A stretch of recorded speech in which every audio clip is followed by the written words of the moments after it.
there in 1999, a demonstration under Khatami where Revolutionary Guard basically attacking people, students at University of Tehran. I was witness of that 1999.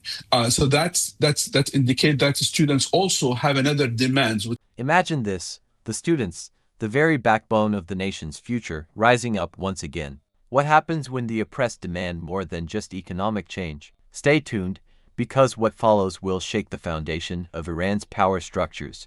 This is the third demonstrations where Bazaar is fully involved. The first one, 2008, the second one, 2010. Both of them, they happened under Mahmoud Ahmadinejad, and both of those demonstrations happened because of legislation change on taxes. The first one about VAT, 3%, and the other one about increasing the cost of living, renting houses to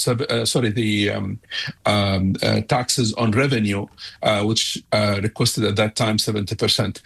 This is the third time where Bazaar feels the heat. Basically, the Bazaar is indicating that people have no enough money to buy any kind of I would say need, and which basically requires a lot of concern to the Bazaar. Let's not forget, Bazaar is the main ally. From the streets to the Bazaar, the entire system is beginning to tremble. When those who hold the power start to question the regime's strength, the cracks begin to show. Can the government regain control, or is it too late?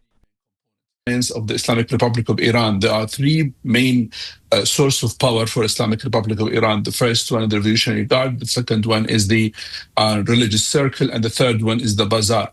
And as we see, the Bazaar now is basically feeling upset. That is an important indicator about a fragility of the relationship between the three main components. This is, I think, alarming to the regime there, because the timing is bad. This coming after the war with the 12 days war with Israel in summer. It came also after the killing of the main military leader of Iran, and which raised a question about the strength of the regime, and also after the attack on their nuclear facilities. So all of this happens in a matter of 6 months.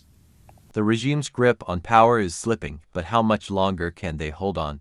With every crisis, the regime faces another test, and this time, the stakes are higher than ever. There in 1999, a demonstration under Khatami where Revolutionary Guard basically attacking people, students at University of Tehran. I was witness of that 1999. So that indicate that students also have another demands, which beyond the economy and the economic situation. People, they talk about other elements, freedoms and social freedom and all of this. But let's not forget, by the way, in the last 2 years, I would say in the last year, the President Pezeshkian was trying to show some, I would say, less pressure on people when it comes to hijab, for example. But it seems the demand of the people, considering the economic situation, is increasing. And there are a lot of questions about the performance of the government of tackling the major issues, which is basically the economy, considering the inflation now is reaching to 50% and the unemployment around 8%. So these are an alarming indicators. The people of Iran want change, but they want it on their terms. No outside intervention, no foreign forces, just a nation fighting for its future. But can they accomplish it, or will the regime use everything in its power to suppress them? I wonder whether, though, I mean, if the Iranian regime was ever brought to its knees, do you think that would happen through protest because of the economy, that people can't afford to eat what they want or they can't get jobs? Or do you think it is going to be more about protesting against the lack of freedoms and the repression that exists? Look, as someone who worked in Iran for nearly 25 years, the people, they may not like the regime, but they don't want to change the regime using outside forces. They want to do it themselves on their way and according to their own timeline. For simple reason, they don't want to have another authoritarian regime. That is what I was myself gathering when I was there, and also when I'm following the whole matter of Iran. The people, if you remember, when Israel and Iran entered this war in June, there are more opposition of Iranian government who actually went to support the Iranian regime because of the war with Israel. So there is sort of The path to freedom is never easy, and for the people of Iran, it's a battle fought on multiple fronts. The question isn't just about the protests, it's about the future of an entire nation. What happens next will determine the course of history. feeling within the Iranian, a feeling of a pride of being Iranian does not allow them to say, okay, we will not allow foreigners to change. We will do it ourselves based on our timeline. If we have a crisis internally, we will do it, but they don't want involvement. And that itself, I think, will complicate any intervention from outsider, because let's not remember the current establishment used any support from outsider to I would say to undermine any internal critique or demonstration. So the people now they are more vigilant that they will not accept support from outside, so their movement will not be undermined or tackled in a very bloody manner. Have I misremembered, though? In 2008, wasn't there a feeling among the people who were protesting at the time, they felt pride, identity.